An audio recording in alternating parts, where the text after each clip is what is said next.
Why do we need the soul food of silence? Welcome to another episode of It's Her Turn. I'm your host, Dr. Kate Dow. I'm really glad to be here with you today.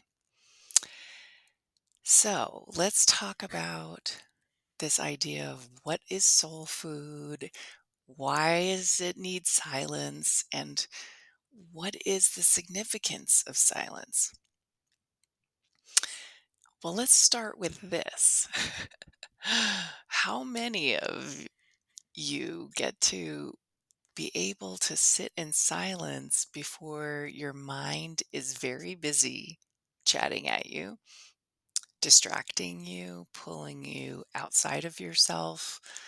What I mean by that is, I can be sitting here trying to be mindful, and suddenly I'm thinking of the grocery list I need to write, or I'm hearing people in the other room and I'm wondering what they're doing, and I'm getting pulled out of what I'm trying to do, right? My attention is no longer where I want it. And in my experience, that is an incredible, challenging issue for many people. And I thought I'd share about a woman that I worked with that definitely has struggled with this, and sort of talk about her journey a bit to help us understand why silence is important, what happens when we don't have that, what does it mean to have a soul that's hungry and maybe even starving. And this is part of why silence becomes our soul food. All right, so Jane was a woman I met a number of years ago. And her biggest challenge that she came to me for originally was to address anxiety. And as you know, for many of you that do have issues with anxiety, anxiety is like having constant intrusive thoughts that are talking at you about how something's going to happen, something's wrong, you better worry about it, you better think about it consistently. And you get stuck in these obsessional patterns of thinking that don't let you go. So why this is a great example. Now, not everybody has anxiety, but a lot of people struggle with that internal chattering, ongoing, often inner critic, right? Critical thinking mind that just kind of doesn't shut up.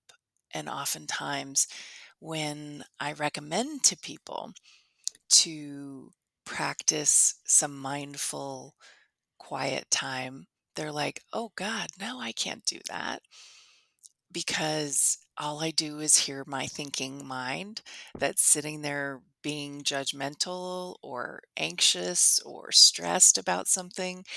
And it's so disruptive and makes me more stressed, right? How can you relate to that? So why is our mind like that? Part of it is that we haven't been raised with an awareness of why having this quiet, mindful time can help us on so many levels, right? For our general health and well being, or what I speak to as the soul level of health and well being, is that we have the ability to be in connection with ourselves, not just our thinking mind that's constantly telling us what's wrong, but this part we cultivate with mindfulness, with awareness, and with presence. And so, this woman, Jane, she had no sense of well being at all. She was constantly on the go. She was constantly, like I said, sort of stuck in her thinking mind of what's the next things I have to get done? What might go wrong? What do I have to do to handle it or prepare for that? Um, what's going to happen 5 hours later when I'm done with work. And then I have to deal with what's coming after work with my husband at home and what's stressful there, right? So the constant being in the future and also constantly focusing on what's the next thing to do instead of knowing how to just be. So, how did that affect her? You guys can guess, right? Like she had, let's talk about mental health, right? She had the anxiety. She had difficulty sleeping as a result. And she had a hard time knowing what she was really feeling. So she didn't have an ability to really communicate either with herself or other people very genuinely because she just was sort of almost disconnected from herself, right? So on that physical level, it's a way of living slightly dissociated, right? You're in that constant stress pattern. You're um, in that thinking cycle of obsessional thinking, stressful thinking, right? And so the body gets stuck in this fight or flight mode, which is sending stress hormones all around your brain and your body, all your organs, and everything's getting dysregulated. And when this happens, our health, our immune system struggle, right? Our moods are all over, our physiological levels of health begin to shift, right? We might start to have more susceptibility to getting sick. Um, we might start to have more chronic pain issues because we're not processing um, what's going on emotionally. We're not slowing down and being able to take care of ourselves day to day. We're also not probably digesting our food really well because our body's in this cortisol, pool of stress hormone trying to help us, run from the bear essentially. And so then that's really hard on the body. And then spiritually, on a soul level, we could say we're slightly disconnected from it because we're literally living disconnected in ourselves from what we're needing, what we're feeling, what we're wanting. We're just stuck in this survival mode bubble that is impacting our whole health and well-being. So for Jane, that did look like health issues, right? So she had the sleep issues. She didn't eat that great because she was so busy trying to handle her work, and um, she had difficult relationships with people because she just couldn't really connect and share with people, and therefore her work environment was stressful, and she didn't feel good about herself. And this also impacted her sense of feeling supported, both, in real time with people, but also sort of spiritually in her own faith that she had. She didn't feel very supported or like on her path. And and it's true when we're living in stress, it's like we're in this hiatus of this stress bubble and we're not really living our lives. We're not embodied, we're not present, we're not connecting in ourself with the world, with people in our world. And we literally are like in a hiatus, like this stuck, lost place. And so for Jane, that was looking a lot like her old trauma stuff coming up from the past, which then was making things even harder because she didn't really quite know how to process it. It showed up in the anxiety, it showed up in these disconnected relationships. And so her soul, we could say, was starving, right? It'd be like when you know you're so hungry, but nothing's going to satisfy it because you literally are deficient on every level. And when we're in that place of deficiency and disconnection, it can feel like this black hole that we're just falling into deeper and deeper and deeper. And it seems like we'll never get out. And that's pretty scary. And that happens for a lot of us.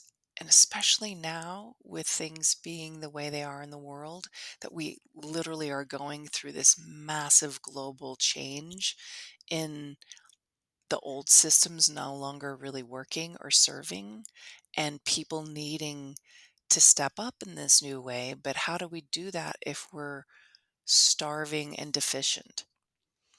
So this is where the silence comes in, which seems probably like, what? How is that going to feed me? How is that going to nourish me, you know?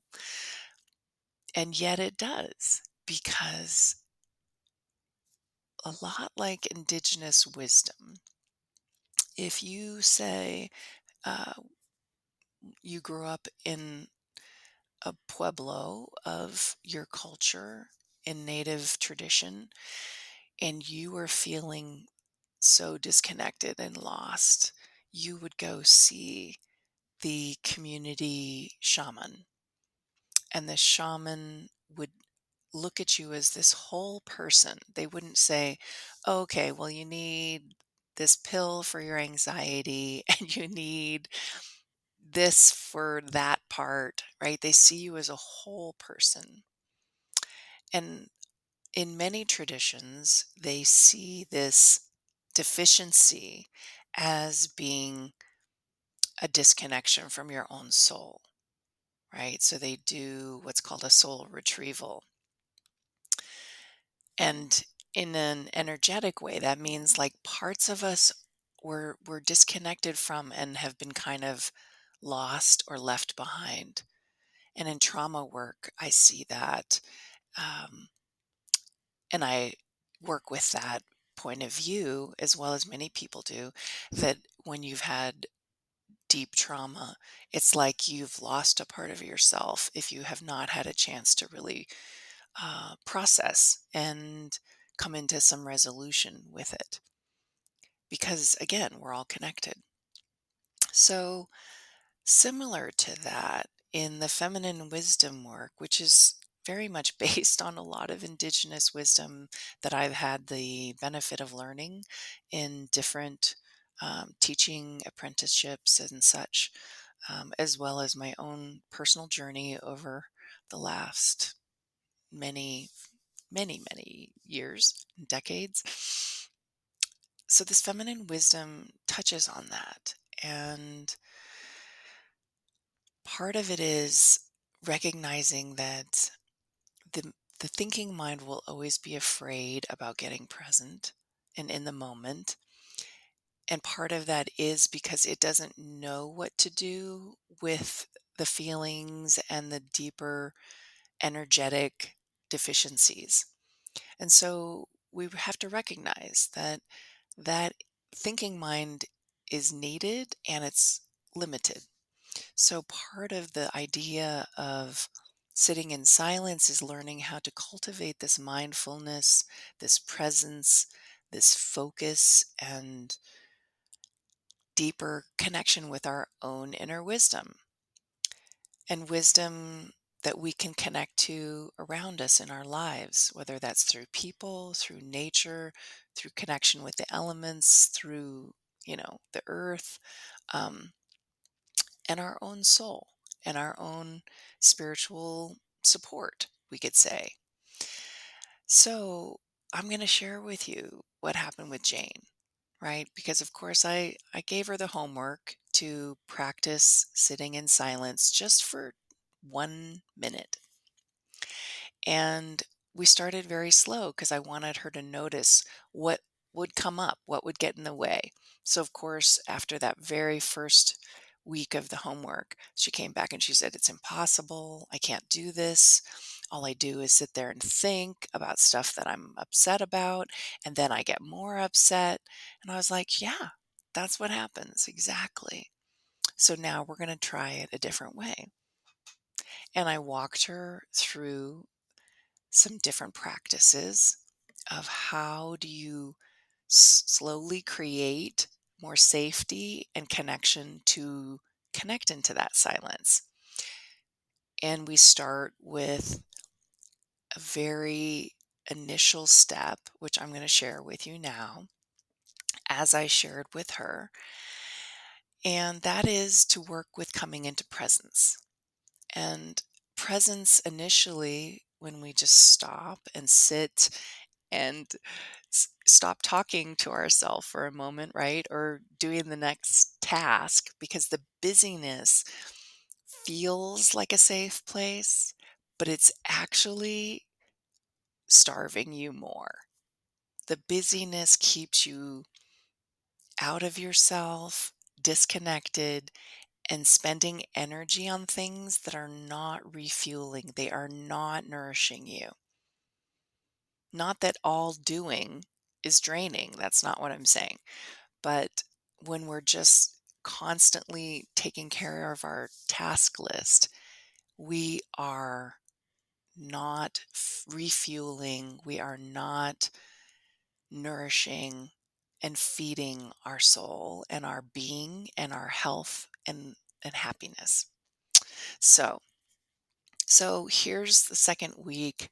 Jane's come back and said, "Impossible. I can't do this. This is ridiculous." And I say, "Okay, let's practice right here, you and me." And we're going to come into our seat, meaning we're going to consciously become aware of sitting where we are. And we're going to build some presence, which is coming into awareness, into the moment, and then cultivating that awareness by coming into where you are, what's going on, what's around you.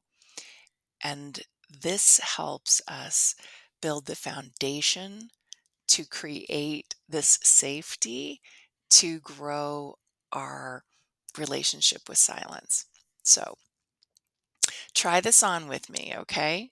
We're just going to do just a few steps of that first step for you to practice.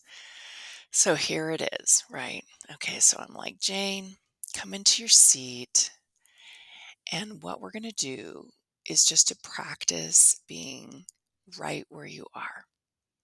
So I'm going to ask you to look around the room and find one thing that really draws your eyes. And stay on that one thing and notice and say inside your mind what that thing is, what it looks like, what colors are in it, and describe it to yourself while you're breathing with some consciousness. So she looked around my room. She really liked this one painting. And so we were doing this together. So she shared, "Well, I see this painting and I see the colors of it, this periwinkle and yellow. And this is this picture that's so beautiful." And I asked her to sit with it and name that. "Here's this picture I'm seeing," and to breathe it in and relax her body. Breathe it in again. Relax her body. And each time she can say, "There's the picture." Breathe it in one more time. And exhale. Relax her body. And I said, "Great. Now find another object in the room that draws your attention." So she did that. And we built, again, this focus of naming, describing, and then breathing in and naming 3 times. So she did that for the second object, And you can do that too right now. Look around your room, find that second object, breathe it in, name it each time you breathe. Relax the body as you exhale. Now find the third thing. Then she found this shell I had, and she described this shell. Breathe it in. There's that shell. Mm. Inhale, breathing it in with the eyes, right? We're really visually drawing that in. I said, great, you're doing great. Now we're going to listen, and I want you to find 3 sounds that you hear. And of course, she was hearing my voice. So she said, well, your voice. And I said, great. Focus in on the sound of my voice. Inhale and name it. There's Kate's voice. And then breathe it in. Relax the body on the exhale. Breathe it in. There's Kate's voice. Exhale and release and relax. And one more. Breathing it in, exhaling. And then I had her do it for 2 more things she heard, where there was sounds within the office, outside of the office. You can hear these birds. So she was mentioning the birds. She did that cycle. So you can do that right now. Find the second thing you hear, name it, and breathe it in, and relax your body 3 times.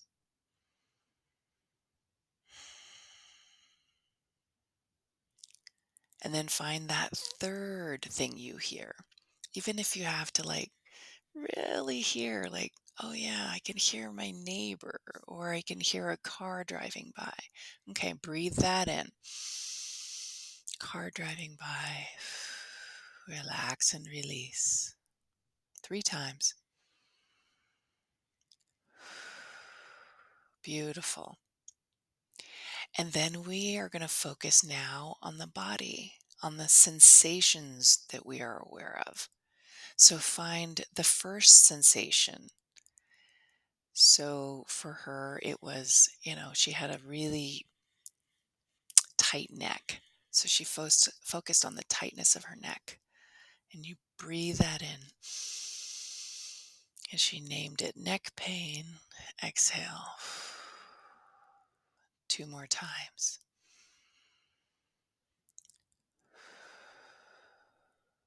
Really slow, deep breaths, very conscious and present in that relaxation.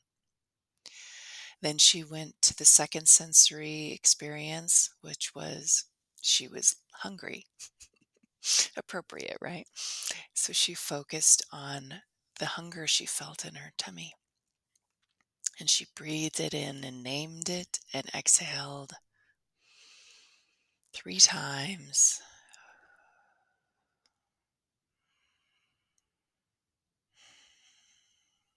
And then we moved to the third sensation. And she chose the pressure of the seat, right? The sense of gravity pushing her into the chair. So she breathed in and named the gravity pulling me down in the chair. Breathed that and exhaled and released and relaxed.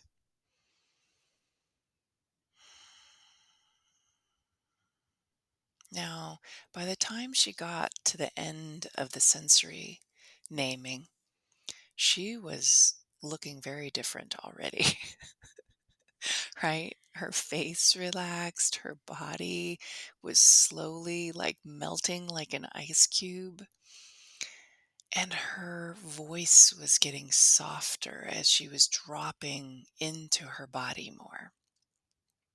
And I asked her, what are you noticing? What's shifting? And I had to say it very softly because otherwise her mind goes right back into the overthinking. I said, just notice gently. What are you experiencing? She's like, oh, I feel really relaxed. I think more relaxed than I've felt in years. I said, great. Notice how this presence that you just cultivated is nourishing you on all levels. How you feel mentally, emotionally, how you feel in your body, and how much more connected to a sense of your own s- personhood, which is another word for soul. She was like, wow, yeah, I feel more here. I feel I feel more capable of being here with myself. And I said, and where's the chatty mind? She's like, oh, I didn't even notice it, but it's kind of just quieter in the background. I was like, yes, that's it. And so this is the first step of this practice that is just luscious and so nourishing. I decided to make it and put it on my website. Um, I'm also going to do a Facebook Live on my Facebook feed, Kate Dow, um, and share the second step there. And the third step I'm going to do in my free Facebook group called Fearless Feminine Wisdom. Um, so you're welcome to join me to hear those before I get it actually posted up onto the website. Um, the Facebook Live will happen tomorrow, Tuesday. Oh, you guys won't hear it because the podcast won't come till Friday. Um, I'll have it up on the website, and but do know that you're welcome to come join me in my Fearless Feminine Wisdom group, Facebook group. It's free, and that's a beautiful place to come and be connected with community and women who are working on this healing, personal growth, and spiritual awakening journey. So I hope that felt helpful. For Jane, I'll finish that story. Jane proceeded to cultivate this silence, this mindful, nourishing silence that helped her feel more and more in charge, I want to say, of herself, rather than feeling like her life was running her ragged. She started to feel a sense of self authority. And that is the wisdom of the feminine soul, to feel that ability to recognize how you've gotten caught in these patterns and ways of being that don't work for you, especially in our culture. I mean, we're modeled a completely insane pattern of behavior. Like, don't worry about sleep, work really hard, make money that won't really nourish you, and don't pay attention to yourself or your own health and care or your relationships. I mean, it's the perfect recipe for disaster and for starving our own souls. So, Jane very quickly began to have a daily practice that grew, from 1 minute to 5 minutes to every day she was doing close to 45 minutes at the end of the time that we were working together. And she knew that that practice, as well as other things we were creating specifically for her to use and bring into her own toolkit, um, began to cultivate this autonomy, this sense of sovereignty, like I can make choices that help me. And this fostered a whole new relationship with her own connection with silence, her own soul nourishment, and her sense of self and what she needed to be able to feel healthier, happier, and more joyful. And her life literally transformed along with because of these kinds of practices and the emotional healing work she was doing, as well as the boundaries she was learning about how to cope with those stressors and recognize she could do things differently from the way she learned growing up. And that was really very exciting and beautiful to see her have that growth and true connection with herself. So I hope you can see that that's possible for you if you're feeling kind of like, there's no way I can sit quiet because I just hear all that negative thinking, that it can be different. Another place you can learn more about this kind of work is in my book, Fear Less: The Art of Using Anxiety to Your Advantage. I have many, many tools and teachings and practices in that book that you can pick up at your local bookstore if you let them know about it, as well as online.